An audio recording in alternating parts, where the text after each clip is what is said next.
March மாதம் 25ஆம் தேதி செவ்வாய்க்கிழமை ஆண்டவருடைய பிறப்பின் நற்செய்தி. எஸ்ஐ 7வது அதிகாரம் 10 14 வசனங்கள். மீண்டும் 8வது அதிகாரம் 10வது வசனம். கன்னி கருத்தாங்கி ஒரு மகனை பெற்றெடுப்பால் அவருக்கு இம்மானுவேல், கடவுள் உங்களோடு இருப்பார் என்ற அடையாளத்தை எசையா தீர்க்கதரிசி வழியாக ஆண்டவர் ஆகாஸ் கொடுக்கிறார். ஏனென்றால் ஆகாஸ் சீரியா நாட்டு மன்னனுக்கு பயந்து எப்ராயிமோடு அவர்கள் திட்டம் போட்டு இவளை எதிர்க்க வந்ததை பார்த்து ஆண்டவர் கேட்டார், எந்த அடையாளத்தை வேணாலும் நான் ஆண்டவரிடத்தில் நான் கேட்க மாட்டேன். அப்பதான் அவர் சொல்லுவாரு, மனிதன் பொறுமையை சோதித்து மன சரிப்படைந்து போதாதா, கடவுளை பொறுமையை சோதிக்கிறேன் 13வது வசனத்தில் சொல்ல, நானே உங்களுக்கு அடையாளத்தை நீ கேட்க வேண்டாம். ஏன்னா நீ பயந்து போய் எதிரிகள் உன்னை அழித்து விடுவார்கள் என்று நினைத்து அடையாளம் கேட்க மாட்டேன். நானே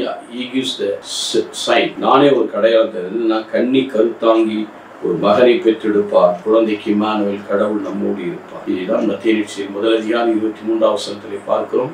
இதை மத்தேயு நற்செய்தி எடுத்த ஆண்டு கன்னி மரியாள் கருத்தாங்கி ஒரு அடையாளம். That's the greatest symbol God has given to us. முன்னால் அறிவிச்சிட்டாரு, இங்க எஸ்ஐயா தீர்க்கதரிசி காலத்திலே அறிவிச்சிட்டாரு. அது எங்க பிறப்பாருன்னு தான் மீகா புத்தகம் 5:4-2 சொல்லப்பட்டிருக்கிறது.